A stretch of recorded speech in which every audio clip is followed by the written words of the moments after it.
everybody, and welcome to a Champions League-centric episode of the Total Soccer Show. My name is Taylor Rockwell. Daryl Grove is not with me today. Instead, I'm joined by an Englishman of a different sort. It's Mr. Sam Tighe of the BR Football Ranks podcast. We met Sam when we were in Germany. He was lovely. He was wonderful. He was tall, as he mentions in today's show. We got along very well. We were very impressed by everything he had to offer. I was sitting next to him. That sounds cynical, but what I mean to say is, I was sitting next to him when we were at the Frankfurt-Bayern Munich game. I asked him if there was anybody he was excited about from the Frankfurt team. He went through just sort of looking at the roster, was like, oh, this guy, he played there. Yeah, he was really good here. Oh, he combined well with this guy. Oh, he was coached by this. He knew everything about every player. So we were really excited to have him on to talk about all things Champions League, the teams that have advanced, the teams that didn't advance, and sort of the surprises along the way. We go through every single group, discuss the top teams, discuss what comes next, discuss lots of other stuff as well. Really great to have Sam on. We look forward to having him on again as we get closer to the knockout round. But for now, here is my conversation with Mr. Sam Tighe of the BR Football Ranks podcast. With me on the line, I've got Sam Tighe of the BR Football Ranks podcast, the potentially award-winning Football Ranks podcast is how I should phrase that, I guess. Sam, thank you very much for taking the time. Oh, thank you, buddy. Yeah, award nominated. I don't think we're going to win it, mate. The same podcast has won it 5 years in a row, I think. Is that Football Weekly or Football Ramble or the? So it's the Football Weekly, the boring one that everyone votes for all the time, just because they don't like trying new things.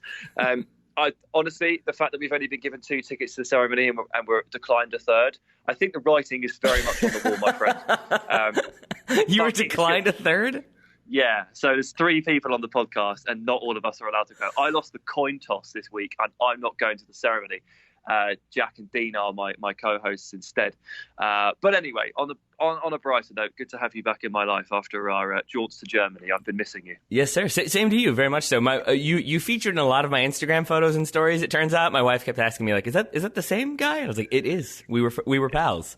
Yeah, we just hung out a lot, man. It was good times, and now we have you here. I would say maybe in less esteemed company than it seems like you're used to, because obviously you're getting nominated for awards, but then you're also attending the Ballon d'Or Awards. I'm guessing I don't know if that came down to a coin flip, but I'm going to assume that you're pleased with that result, given that you got to meet and talk to famous people and get some insights.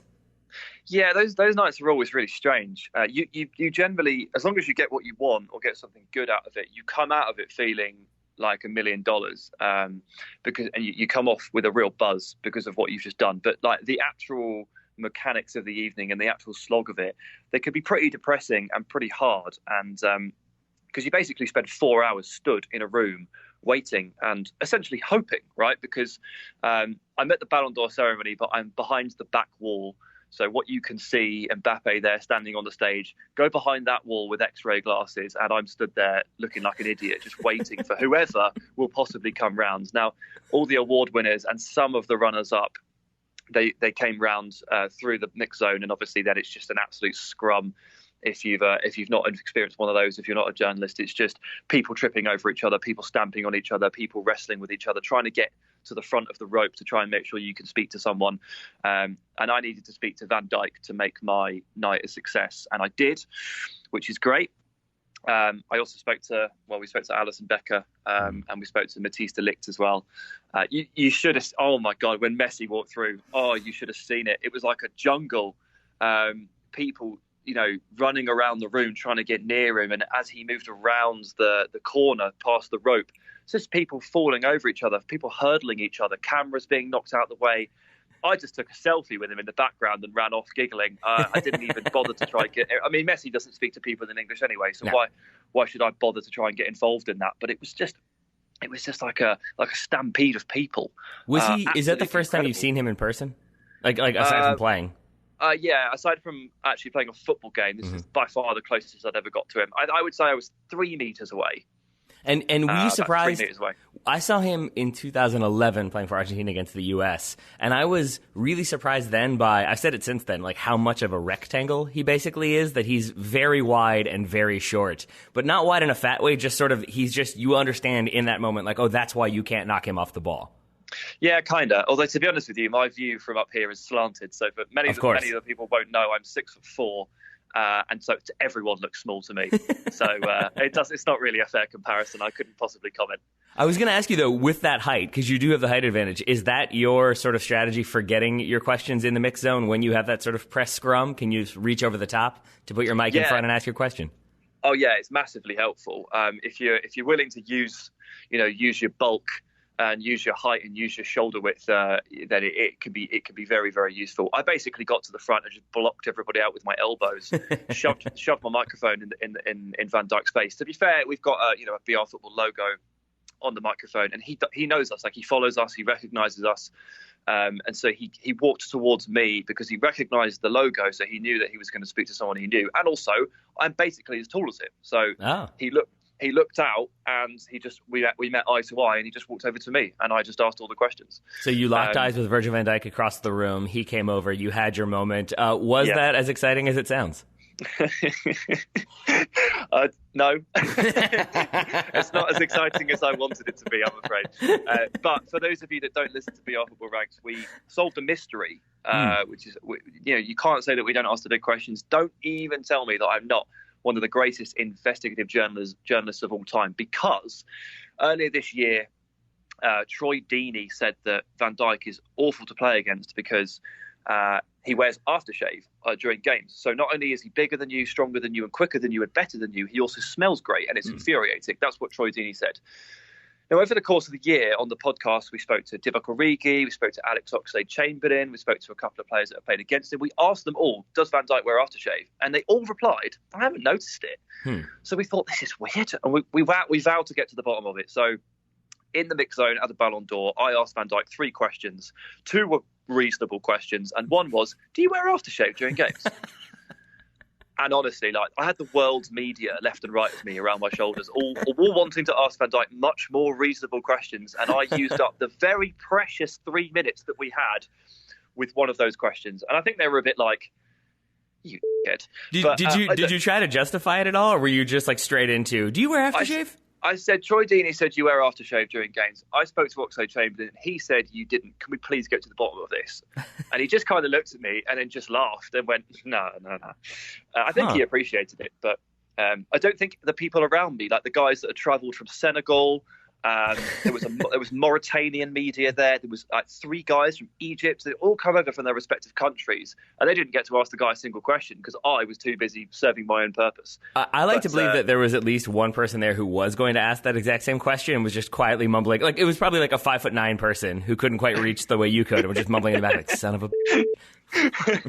Yeah. Well, anyway, we made it. We vowed that if he came round and he answered the first 2 questions, I'll ask him the 3rd one. I was very nervous, but I got it done. It's a career highlight for me, for sure. I mean, as well it should be. I'm going to assume that appearing on the Total Soccer Show is going to be your number 2 career highlight, and we have you here to discuss all things Champions League because the group stage is now wrapped up. We have not yet had the draw, obviously, but we're going to look at the groups, who advanced, who didn't. Sam's going to give all the knowledge. We're going to start with Group A, where PSG are on top with 16 points, and it's Real Madrid, Club Brugge, and Galatasaray. I do love some Galatasaray. Not surprised they finished bottom here.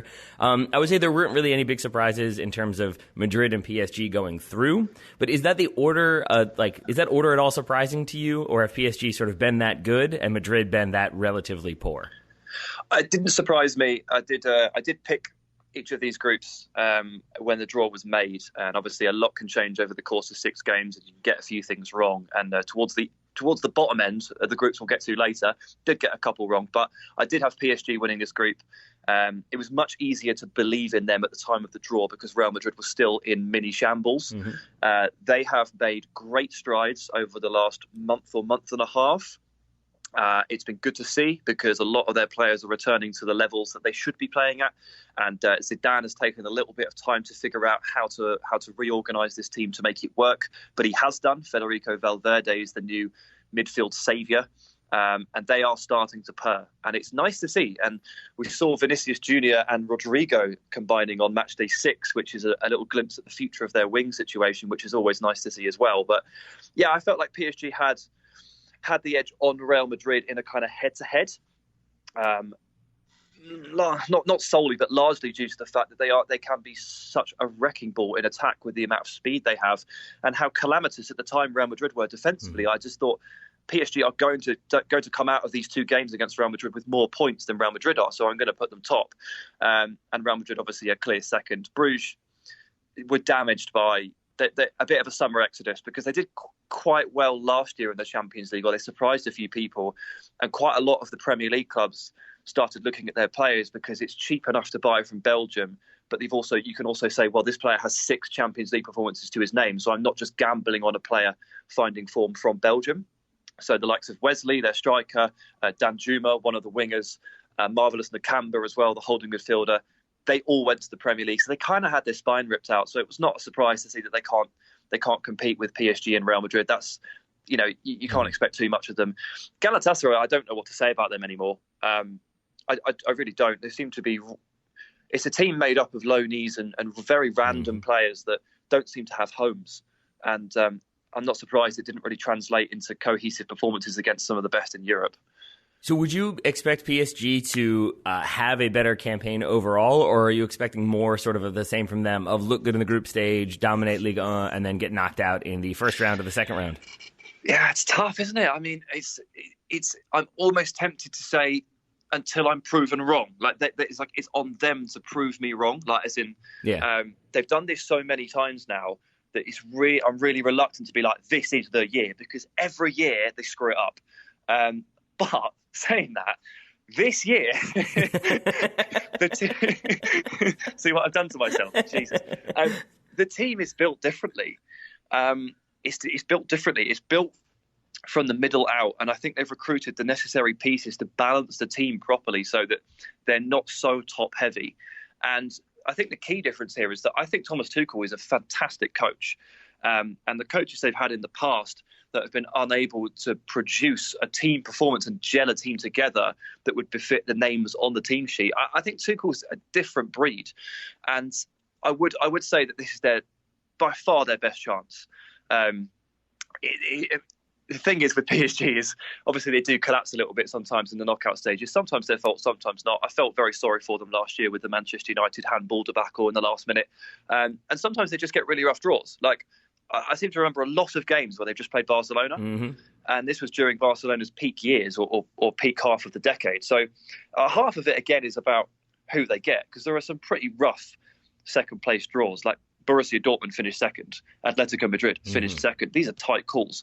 But as long as they don't get completely done over, I think there is a platform for them to go on and actually make some hay. And it's long overdue, isn't it? Because then people like us can stop saying, well, they always do this, and then they look really bad in February. But, see, you've already moved ahead of me. You're already predicting better things for them. We'll see what happens there. I did want to ask one more question about PSG. Where are you on Neymar with PSG? Does he make them better? Is he a player that they're going to be looking to in this Champions League campaign and for the remainder of the season? Or is he still sort of a distraction, not quite helping them kind of achieve that top form? I think it undoubtedly makes them better on paper for sure. And as I say, I think this year is slightly different for PSG. We haven't seen that much of him in the Champions League or Ligue 1, to be fair, because of the injuries that he sustained. But I think they're a much better balanced team this year, and that will naturally lead to better performances from everybody, including the attacking line. I don't think he's as much of a distraction. I think he's actually on the verge of realising I'm actually just going to have to take this quite seriously now. And he's still trying to play his way to Barcelona or Real Madrid next summer, so let's not forget that as well. But he does need to step it up a little bit in the big games come February, and I think the same argument applies to Kylian Mbappe as well.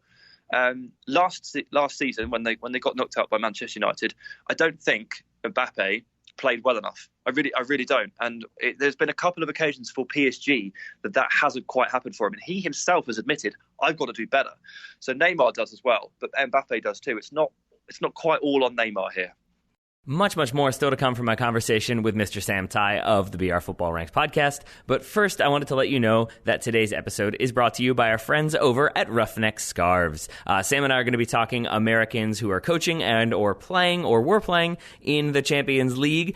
Which is perhaps a good way of remembering that Roughneck scarves are the official scarf providers for U.S. Soccer, for Major League Soccer, for the USL, and for the NCAA. So you could go in there right now and look for scarves for the U.S. Women's National Team as they're in their identification camp right now. You could support them that way. You could look for some men's national team scarves if you're feeling slightly more optimistic, or you want to feel more optimistic about the state of the national team as we enter 2020. Maybe you could do that by getting a scarf, and maybe that's what you need. But we also have a lot of MLS scarves. It is the holiday season, so if you've got a person in your life, you don't know what to get them, but they're a big MLS fan, they're a big national team fan, they're big into USL or the NCAA, maybe they just love their college, that scarf is probably available for sale in the Roughneck store. And if it's not, you could always go the custom route and design a custom scarf that you know that person in your life will genuinely love and enjoy, but they should genuinely love and enjoy all Roughneck scarves because they're all very quality, very solid, very good.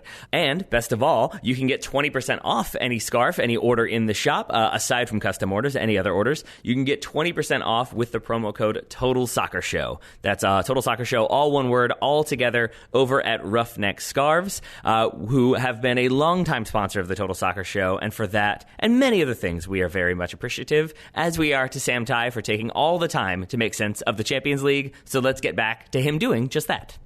So we move to Group B then. Bayern Munich cruising through that one. 18 points of 18 possible points with a plus 19 goal difference, about what's expected from them in the Champions League. You got Tottenham in second with 10 points, Olympiacos third with 4, and Red Star, I believe it is, in last place there. No Europa League for them. It is Red Star. They don't like being called Red Star. They really don't. But yeah, so go on. What's their name? I was actually going to ask you, but I'll do my best. I'm going to say Crvena Zvezda. Yeah, I'll go with that too. That sounds good. All right. I have no idea how to say that. You know what? It's always. I think we can leave it there. That's enough Red Star conversation. But we can talk Bayern instead. As I said, they cruised this group, but they have had significantly less consistent success on the domestic level. So which Bayern do you think we're going to see next round? Is it the Bayern that have kind of put everything together or continue to put things together in the Champions League? Or might we see them slip up earlier than we normally see them eliminated? Well, they got eliminated in the round of 16 last year. Although they did draw Liverpool, which was basically an unwinnable tie for them, as it proved to be for basically every team in the world. So Bayern, this question is always a tough one, isn't it? Because we are currently in the middle of December, and it's like 2 months. A hell of a lot can happen in 2 months. We don't even know for sure who will be in charge of Bayern at that point, because they seem to want to take Hansi Flick for the rest of the season, but you never know what might happen over the course of the winter break if something comes up. Now, I'm not saying, go back to Carlo Ancelotti, because that one ended in tears, but you never quite know what's going to happen and what shape this team takes, because talent-wise, up front at least, they stack up with the very best. And obviously Lewandowski, self-confessed addicted to scoring goals, and has absolutely laid ruin to this tournament over the course of the group stages. It gives you that opportunity. The thing with Bayern is they are quite fragile defensively. I mean, you and I sat together and watched them get torn apart by Frankfurt. Now, admittedly, that was because they were down to 10 men for a long period. But, you know, the man that got sent off that day, Jerome Boateng, he's having to play quite a lot of games here, and they were trying to move on from him last summer for a reason. He's basically not up to it anymore. He's kind of burnt out, and physically he's pretty spent. Nicolas Sula's injury is a massive problem. Lucas Hernandez's injury is also a massive problem. I don't think Bayern are good enough on the back end due to fitness issues to really genuinely compete for the Champions League this year. As many cracks as Lewandowski papers over, I think when they play genuinely very good teams and very compact and tactically disciplined teams, they fall apart. And we've seen that happening in the Bundesliga a little bit with some of the more well-organised and higher quality teams. They're actually struggling against them. And that's only going to be amplified, that issue, if they were to meet, again, a Napoli or an Atletico Madrid. These are problematic draws. Like they could get Real Madrid in the round of 16. And if they draw Real Madrid, I'll predict Real Madrid to beat them. So you said they haven't really played against like an organized, very disciplined, very well put together team quite yet. Obviously, that was the case when they played Tottenham twice in the Champions League. CJ Francis, who's one of our listeners, asked, in your opinion, do you think Spurs got lucky, or did they truly earn their way out of the group? As a Spurs fan, CJ is hoping that it's the latter. Lucky to qualify? I mean, they did what they had to do against the weaker sides, more or less. They obviously were completely second best to Bayern Munich, but the 7-2, back under Pochettino was probably the lowest point, and that was one of the moments where you're like, oh, okay, this isn't quite working. And you'd like to think, again, with 2 months of Mourinho under their belts, heading into the round of 16, again, depends on the draw, but they'll be a much better outfit. And even in their struggles, just looking at the scores, I mean, they put 5 past our Serbian friends one time and then 4 the next time. And then they put 4 past Olympiacos, albeit with a 2-goal deficit to fight back from. They did what they had to do. I would not say that they were lucky. They're potentially lucky that they didn't get a group that involved, say, Shakhtar Donetsk and Dinamo Zagreb as the third and fourth team. Because that would have proved a much stronger challenge. And then perhaps you might be saying if they got through, they might have had a bit of luck. But they did what they had to do. And you can only really beat what's in front of you in that regard. So I wouldn't say they were fortunate. We'll talk about those 2 teams you just mentioned in just a moment. But I did want to ask you from a podcast perspective, how pleased were you to have Jose Mourinho back in the Premier League just for the sheer content and the quotables and the moments that are going to be coming? Well, it got off to a bad start because we record on Tuesdays and we'd recorded a whole episode, everything top to tail finish, and we'd edited it and it was ready. It was set in our podcast platform and it was going to go out. And then at 7:30 or whatever it was, Pochettino was fired.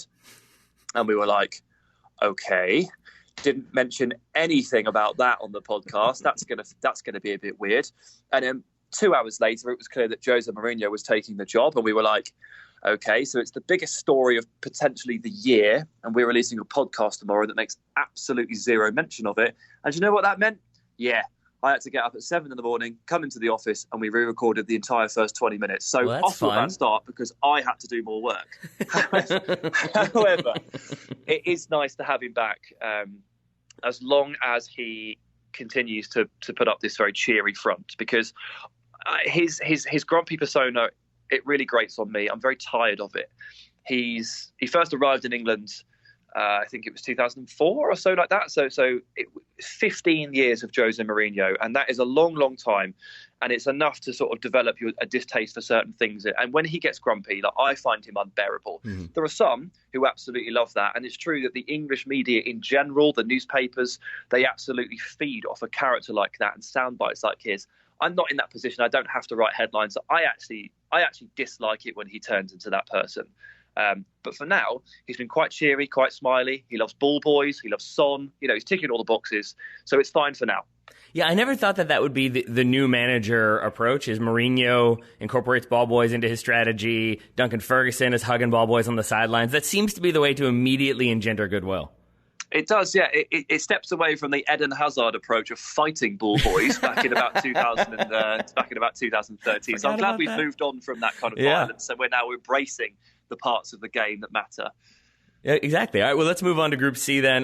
This always felt like it was going to be Man City and then whomever else. That's basically the way it played out. Man City on top of this one with 14 points, but it's Atalanta in second with 7. How much of them have you been able to see so far, and were you surprised they made it out? So I did predict them to come second in the group. There we are. Ahead of it. But they lost their first 3 games. So this was looking really, really rough. And I'll be honest, from that point, everyone is expecting them to drop like a stone and drop out of the tournament. So I'm not surprised to see them go through overall, but heading into match day 4, obviously this now counts as a huge surprise. They don't really play any differently in the Champions League to how they have done in the league for the last 2 or 3 years under their manager Gasperini, who is an extremely open attacking coach. Atalanta throw bodies forward like crazy. The attacking trio of Ilicic and Duvan Zapata and the amazing Alejandro Gomez is so good to watch. They're so fluid, so attacking. They'll probably lose their round of 16 game because they're arguably a little bit naive in that sense. They won't tone it down, I don't think, when playing against one of the best. They never do in Serie A, so I don't see why they would here, and they didn't against Manchester City.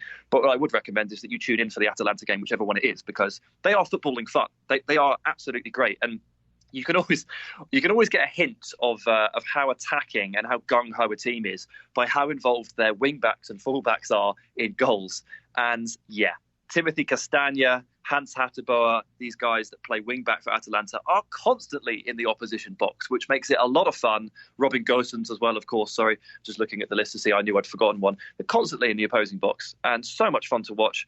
Again, probably won't go too much further, but nice to see that kind of refreshing take on Champions League football. In fact, it was a group full of attacking teams, because Shakhtar don't really pull any punches, and Dinamo Zagreb knew that the only way they were going to get anywhere was to try and attack as well. So unlike some of the teams that come in as fourth seeds and just kind of shut up shop a little bit, they really did give it a go, and I'm very pleased that they got through, just because we've seen Shakhtar in the round of 16 in the quarterfinals a fair few times over the last 5 years or so, and it's not fair to say, I'm bored of them, I want something new. But Atalanta are that fresh product that you can really get behind and fall in love with. And you'll probably see a player playing for them that you're like, oh, I think I'd like him to play for my team, actually. There's always one of those for whoever is watching. Who would be that player you think right now if somebody were signing an Atalanta player? Of course, it will always depend on who you are and what your needs are. But I think the right back, Hans Hateboer, is really, really good. Really good attacking runs. Times his runs into the box really well, and is up and down like crazy. Pasalic as well, who used to play for Chelsea, was on loan from Chelsea for a while. He's done a fair share of loans. He's a really tidy midfield footballer, and at 24 years of age and with a hell of a lot of experience in Serie A and the Champions League, like, you could do a lot worse than look for that. Even if you were someone like Arsenal, for example, they could use a Mario Pasalic, to be honest with you. The thing working against the forwards, Ilicic, Gomez and Duvan Zapata, is they're 31, 31 and 28 between them. So a lot of teams may look at that and think, I don't think so. But Duvan Zapata is a really late bloomer. Like, he's always had potential, but he didn't really get any good until he was about 26. So there might be a lot more tread on those tyres than maybe his age suggests. But we're still not thinking they go particularly far in the competition. We're assuming Man City go a bit further. With the way things are going in the Premier League for them, do you think there's a chance that Pep starts prioritizing the Champions League and almost sort of game plans out more of the Champions League fixtures than the Premier League ones? I don't think he has a choice, because the Premier League ship has sailed, doesn't it? He has 14 points back, man. It's just ridiculous. The collapse has been remarkable to watch. I genuinely thought that Man City would win the league this year by a more comfortable margin. So to see them 14 points back in December is a bit of a gut punch. Although obviously there are things you can't see coming, like Leroy Sané tearing his ACL, Aymeric Laporte being ruled out for half a season. These things happen and you can't control that. But the flatness to their play in the league has been really concerning. I will say that they have zhuzhed it up a bit in the Champions League. It's almost as if they're feeling the pressure in the league matches, and then the Champions League comes round and it's, classic cup game and the shackles come off. So I do think he has to prioritise. I think he will. Obviously, that doesn't start for a couple of months, because they probably play 10 games between now and their round of 16 games. So you don't start doing that right now. But, once the 3 games a week kicks in, I would not be surprised to see Phil Foden starting 2 Premier League games in 8 days and the big boys playing the midweek game, because he'll know that this is a more reasonable trophy to win, or it's more reasonable to expect to win this trophy than the Premier League. This gap isn't gonna. They're not going to cut it by 8 points over the next month or so. They're not going to be in a significantly better position, I don't think. All right, well then let's move to another big boy, at least when it comes to the Champions League. In Group D, Juventus finishing top. No real surprises there. 16 points from 6 games. A decent result. Atleti comes second with 10 points. Leverkusen to the Europa League with 6. Lokomotiv in last place with 3 points. Atleti have been attempting to change their style up a bit this season, or at least that was the plan heading into the season. That may explain why they're sort of not near the top of the table in Spain the way they normally are. What have you made of them in the Champions League, and do you think they are trying to change it up, and how is that going if so? So weirdly enough, when you're trying to keep track of all of these teams and these match days, which are absolutely insane, eight matches per day, and you're trying to catch it all, Atletico were basically the team that I failed to catch most of the time. There's always one that you're like, I didn't really see them play, and it turns out it's Atletico. In La Liga, they've really struggled to score goals. Really struggled. And part of that is because João Felix missed a month and a half or so due to injury, and they were looking to try and remodel and rebuild around him. Obviously, that hit the ropes a little bit. Diego Costa looks Ooh, I think he's done this before, and I'm reluctant to say it because he's been finished once and he came back. But he looks like he's on his last legs.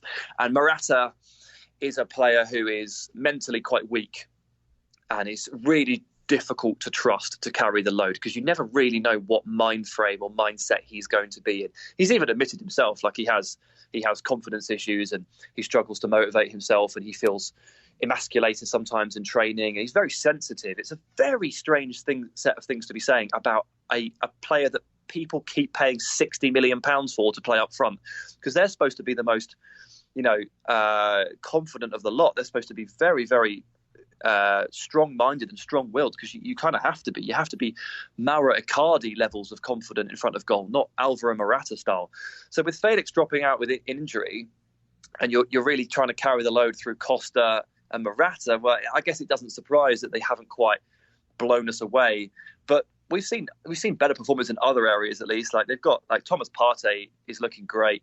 He looks absolutely amazing nowadays. What a coaching job Diego Simeone's done on him, and Kieran Trippier, who on our podcast we nicknamed the World Cup catfish because he was amazing for England for 7 games and then rubbish for an entire season for Tottenham. And he's been excellent. He's been excellent for Atletico Madrid, which is great to see. Obviously, as an Englishman, I'll support him and hope he does well. But taking all that into account, yeah, they fell by the wayside of Juventus. Maybe not so much of a surprise. I really thought they would be better. But the good news for them is, I think we can all you'll probably agree with me on this one. They're going to get better as the season wears on. Yep. I think they will find their feet. Like the early struggles aren't that much of a problem, and I think they will only get better from here. And it depends when they time their peak. Like if in 2 months' time they figured it out, we're looking at a potential dark horse for the Champions League. But it just depends on when that moment comes, and I don't know when it will be. So I agree with you that Atleti will continue to get better as the season goes. I am less confident about that when it comes to Napoli, who finished second in Group E behind Liverpool. They make it out of the group despite sacking Carlo Ancelotti. They win their final group stage game against Genk, and then he's let go. How did things go so wrong for him at Napoli, and where would you like to see him pop up next? So this is weird. This is just weird. I mean, I remember looking a couple of weeks ago, writing an article for BR, which is the disappointing teams, where it's gone wrong and how to fix them. I basically listed Napoli in there as a disappointing team and totally dodged the issue of how to fix them, because I don't know how to solve internal politics and infighting between your president and your players. Like it's not really my place to say. Oh, no? They no, not at all. And so seemingly, Aurelio De Laurentiis wasn't very happy with performance levels, De Laurentiis being the Napoli chairman or owner, and he tried to organise like a boot camp for the players to go on to improve their levels, and they all basically just said, nah, don't fancy that, sorry. And then, yeah, I've seen that. Have you seen that clip? That clip is very damning. The one where they like start to break on a counterattack and none of their players move forward. They all just kind of casually jog/walk. That was a telling moment, I think. Yeah, absolutely. And I think there was a report that De Laurentiis was going to try and fine his players up to a total of 1.5 million euros in salary because of the performances over the last month or so. And it's just an absolute mess. So when this happens, obviously things break down from the inside. Napoli got through the final game against Genk really easily, 4-0. Obviously, that game, Genk are playing a 17-year-old goalkeeper, and he commits an absolute howler in the opening 3 minutes. And it doesn't really matter if you hate your chairman or not, you're going to win that game because Genk fell apart. And the thing with Carlo Ancelotti is that he's so relaxed and so reserved. His persona doesn't really suit a team that actually isn't functioning very well. The belief at the moment, based on his last few jobs, is that Carlo actually needs to be working with a series of stars. And if he's not walking into a reasonably ready-made scenario in which he may only need 1 or 2 pieces to put in, he's probably not the right man for the job. And he also maybe have been a little bit unlucky in that the last 2 jobs that he's taken, he has followed Pep Guardiola at Bayern Munich, and then he's followed Maurizio Sarri at Napoli. Now, these are 2 really high-intensity and tactically attuned coaches. And Carlo is the complete opposite. So initially, there's a spike because any way of thinking that's different is going to produce something extra. It's going to produce something different. A fresh way of thinking and a fresh way of methodicizing is going to change the way a team plays. But long term, I don't think his strategy or the way he approaches things actually works out very well, particularly if the team isn't essentially perfect. Now, it's a shame we're saying this because he is one of the greatest Champions League coaches of all time. And he was in charge of Real Madrid when they won it in 2014, and he's been in charge of Milan when they've won it. So the way I've described the man, actually, he sounds like a massive disservice, and it sounds like he's achieved nothing. He really has. But there are some fresh questions heading into 2020 about what actually suits him. And there's a lot of talk in England right now about, Arsenal, go and get Carlo. Everton, go and get Carlo. And I'm thinking, I don't think that's right. There's too much to be done there for him to actually walk in and succeed. Hey everybody, Taylor jumping in one more time. If you happen to be listening to this episode but also realizing simultaneously that you are not yet done with your holiday shopping or you still have gifts to buy for that person in your life who's all about some soccer or all about some style, then today's sponsor might be able to help you out. It's our friends over at Talisman Caps. They are purveyors of high-end, quality-made caps and gear to help you support the club or clubs that you love. Talisman are obviously the creators, designers of some very wonderful 5- and 6-panel hats. We've talked about them in the past, but they have new offerings as well, including a new line of beanies that are 100% acrylic. They've got a cockerel one for Spurs fans. They've got a Red Devil one for Man United, a liverbird for folks who are excited to win the league, and a USA 1994 version of a beanie for people who are excited to remember a time when the USMNT was fun, or maybe just specifically remember 1994. That could also be the case. There are new hoodies with many of those same logos I just described. There are some new caps, including the Jorge Campos khaki hat. That one is great. The El Tree 5-panel one is also excellent if you are a fan of El Tree. If not, then again, see the 1994 hat. That might be the way to go. But if you want something maybe smaller in terms of either price or size, they've got both. They have Talisman branded wallets. There are prints inspired by some of their most iconic designs, but then they've got pins, wine glasses, coffee mugs. They've even got coasters and beer glasses. Everything a person might need to finish out, to round out their holiday shopping is available at Talisman Caps. And you can get 10% off a minimum purchase of $35 by using the promo code TOTALSOCCER10. That's TOTALSOCCER10 all together, all in caps. A link to that will be in today's show notes to make your life slightly easier. But once again, go to talismancaps.com and the promo code is TOTALSOCCER10 to get 10% off a minimum purchase of $35. Thank you very much to our friends at Talisman Caps for making shopping easier, making the holiday season slightly less stressful, and for sponsoring today's episode. Now back one more time to Mr. Sam Tighe. You mentioned that he's one of the greatest Champions League managers of all time. I'm assuming you include Jesse Marsch on that list, obviously. I have maybe a slight bias there due to my Americanness. For you, watching Salzburg or watching Jesse Marsch, what did you make of that team? What did you make of him, or have you made of him as a manager, or has he not had that much of an impact for you? I would say that I'm sort of marginally overexposed to Jesse Marsch as an Englishman because I work for an American company in BR. That checks out. That makes sense. And we hold the Champions League rights. So I'm sat with the programming team who are pushing things into the app so that people that use the app can obviously divulge the content. We've got the social team all trying to work out what works for our audience and what doesn't. And Jesse Marsch obviously ticks a lot of boxes because he's American, and he's worth celebrating because he's done a very good job. I would say for the most part in England, I reckon if you asked 100 people who coaches Red Bull Salzburg, I reckon 92 of them would not be able to tell you the answer. Yeah. So he hasn't quite made the waves that you guys are obviously celebrating him for. But as someone that covers the game, I can't help but be impressed by him. This is the first I've really ever seen of him because I didn't tune into any of his previous work. This is the sum total of my knowledge of Jesse Marsch is this 6 months with Salzburg. It's been exciting. It's been frenetic. It's been great. That halftime video was fun to watch. Mm-hmm. The performances have been excellent. The form that he's extracted from some of these players like Minamino and Haaland, really, really strong. So extremely good positive signs. Not willing to crown him one of the greatest Champions League coaches of all time like you are, though, just yet. All right, so just like close to second one best. Of the greatest. Okay, second best. Thank you. What was the percentage you said of English people who don't know him? 92? I reckon 92% of people would not be able to name the Salzburg coach. What percentage of people would know that RB Salzburg exists in England? Every Liverpool fan. Okay. Yeah. because they've just played them twice and given them a really good game two times in a row. Salzburg have got the levels of admiration for Salzburg have risen 4 million% in the Liverpool area over the last 2 weeks or so. I think people would be aware of an Austrian club called Salzburg or something. So, in a way, Jesse Marsch is on a hiding to nothing there, because if you're not even fully aware of the team, then how are you going to name the coach? But, yeah.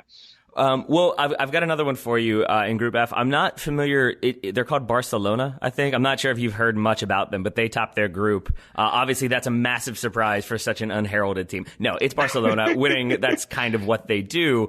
No, but what hell of a group, man! That was such a bad group, because Slavia Prague, I know they finished on 2 points, but of all of the sort of bottom feeder clubs, or the kind of perceived whipping boys, Slavia are a decent outfit, and they proved very difficult to crack for Barcelona and for others. So to come out of that group from Dortmund and Inter and Slavia Prague, they've done really well.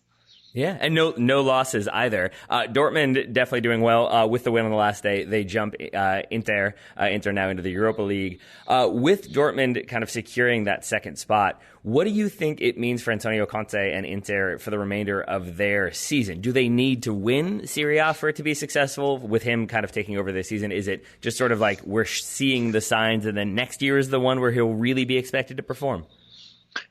I think he's going to sack the Europa League off without a second thought and focus on the league. I don't think he's going to give one care in the world about Thursday nights, and he's going to go all out and try and take advantage of the fact that Juve are going to make a run, and for their hopes, a deep run into this competition, play one game a week and zero in on this title. And Conte has a very good history of winning the title in his first season at a club. He did it with Juve. He did it with Chelsea. And the Juve one, fine, you expect that. The Chelsea one, at the time, I mean, they ran away with that Premier League title. They were by far the best team in the league that year. And at the time of his appointment, it really didn't feel like that would be possible.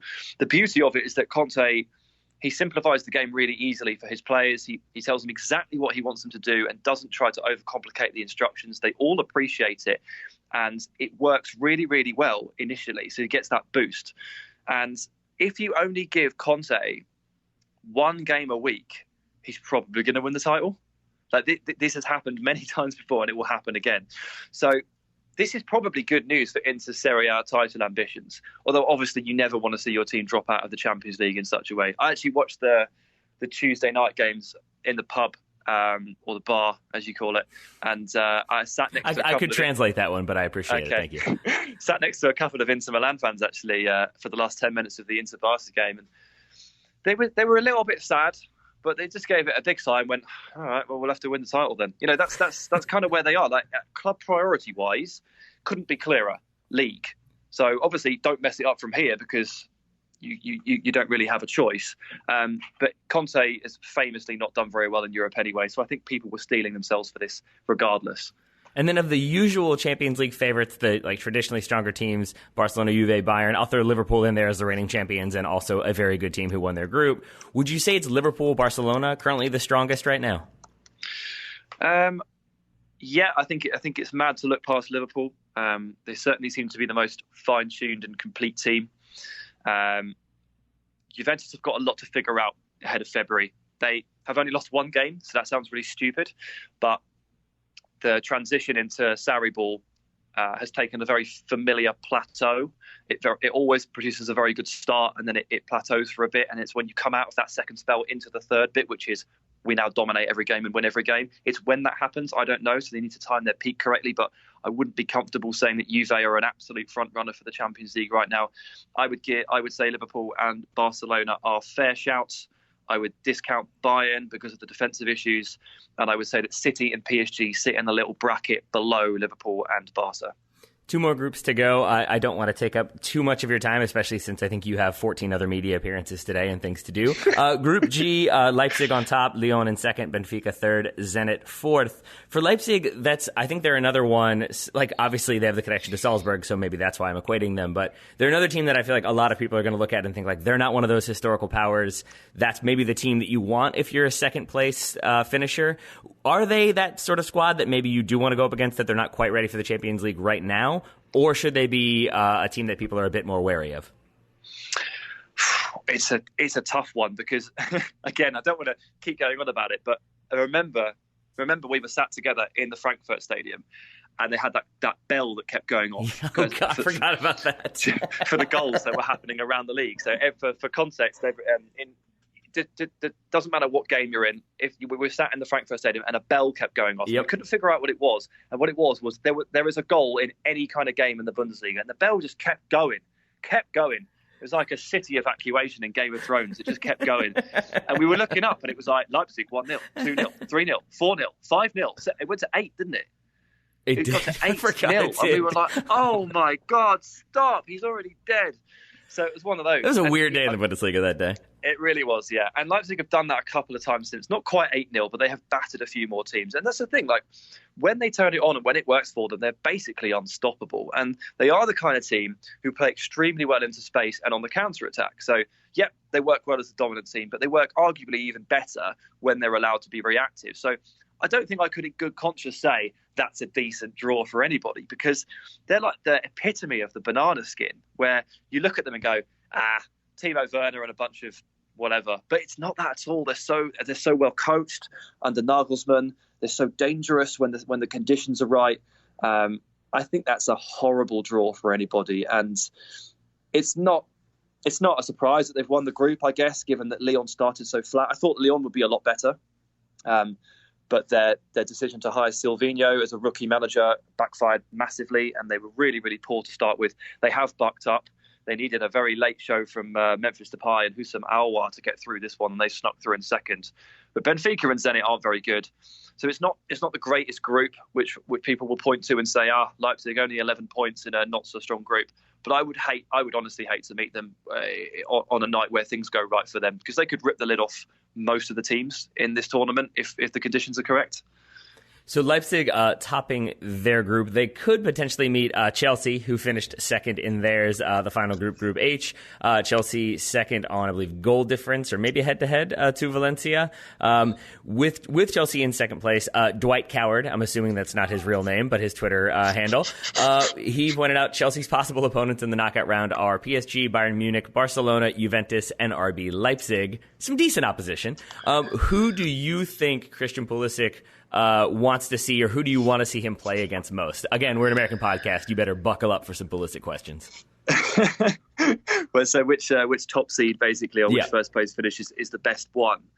Or the best one for him to go against, maybe. Yeah. I think, again, owing to these defensive frailties, this sounds mad because of Lewandowski, but owing to the defensive frailties and the way in which Chelsea play, very high energy, very high press, aggressive press, led by Tammy Abraham superbly, supported by Mount and Pulisic and Willian and Pedro if he's allowed to play sometimes. I think that they would be able to cause Bayern Munich quite a lot of problems in their own third and actually produce quite a few chances that they could stick away. Again, it does need to go for them on the night, because Chelsea have felt a little bit boom or bust recently, and that is the nature of the beast when you play a series of children. And N'Golo Kante together on a pitch. Sometimes it goes well and sometimes it doesn't. The inconsistencies are, that's what happens when you play a younger side. But I would say that of all those teams, I would say that Bayern Munich are the best draw for them. Again, it feels weird to say, but I think PSG would beat them. And I think Barca, Juve, it's Bayern. I'm just loving a series of children in N'Golo Kante. That is a perfect description. One of those children, obviously, is Christian Pulisic. John Salazar asked, how do you, Sam, rate Pulisic's performance in the Champions League overall so far? I know what, I sometimes struggle to differentiate between like Premier League and Champions League just in my memory. So I'd adapt the question slightly and say in England, or since moving over. A little bit of a slow start, which I believe you guys weren't happy about. As in, he didn't play much. We as a country, you mean? Yeah, as a country. He didn't play much, did he? That is accurate. And you as a country lost your collective. Also that. For about a month. And then he started playing again, and you guys have calmed down since, which is really nice. He is. It's all we have, Sam. He's been excellent for 2 months. Excellent. He's probably been more productive in front of goal than a lot of people thought he would be. I think it was quite easy to look at his statistics at Dortmund and almost dismiss him in a way, because as good as he was at times and as effective as he was, the goals and assists columns never looked that strong for him. And so a lot of people looked at that and thought, we've just paid 60 odd million for a winger who's scored 3 goals this season or something like that. And that's a bit too simplistic, because Pulisic's sort of mazy dribbling and ability to get between the lines and then take it on, beat a player and then open up quite a lot more for other people is something that doesn't necessarily show up on those stat sheets, but has really worked for Chelsea and for Lampard.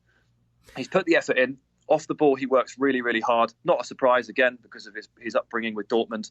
And he's starting to find his feet in front of goal. His confidence is growing. He has been excellent for 2 months. And I'm glad that the slow start has been put in the rearview mirror and it's a non-issue.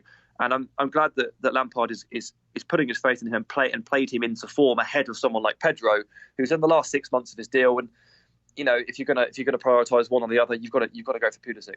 Right. I think he's been very good. So I'm just writing down the short note: best Champions League player of all time. Is that what we have down?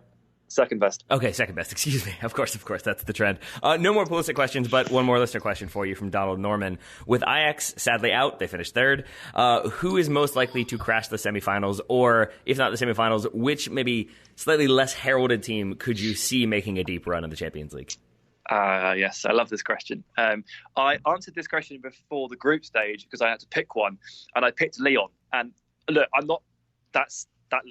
lucky that Lyon have managed to make it through to the round of 16, because, as I said, they were really poor to start with and they've really squeezed through. There doesn't really seem to be a really obvious unheralded candidate to do an Ajax, so I think the answer is Chelsea. Interesting. Because they're the team that have essentially finished second, and people will look at and go, well, yeah, but they've hit their ceiling here. Like, they'll get to the round of 16 and they'll get beaten. Now, that could well be the case, because quality-wise, they really do not stack up to a lot of these teams. And I think Leipzig, I'm almost discounting Leipzig from the conversation, because they finished top of their group and they keep beating teams 8-0, and they've got £60 million forwards. So I'm kind of almost taking them out of this conversation, and I land on Chelsea, because their approach to games, it is a little bit helter-skelter and it is a little bit up and down. But again, like these players are stepping it up when they need to, and the high pressing approach is working. And I think if I was to nominate a team that could shock us all and go far, I think Chelsea, they do have the material for it. All right. I want to apologize to all the other Champions League teams. We're not really going to get to discuss in depth because we do have time constraints, but maybe we can have Sam back on as we get closer to the knockout round to sort of preview those fixtures and his expectations. But my final question for you is another listener question, or a Twitter question, I should say, from @BeardedJack. Of the teams that are out, which do you think are most likely to win the Europa League or go deep into the Europa League? So I'll give you a moment to think about it, unless you already have an answer. No, it's fine. All right, go ahead. It's Ajax. It is Ajax. I can't believe they're out. I can't believe they're out. Yeah. So I have to believe that they can pull it round and they can win the Europa League and go one better than they did a few years ago against Man United in the final. So you've got the absolute wild card that is Bayer Leverkusen dropping in, and I'm not ready to put my faith in them. Ajax is a really strong one, and Salzburg obviously are a team that people are going to be looking at and thinking, hey, these guys could be the ones.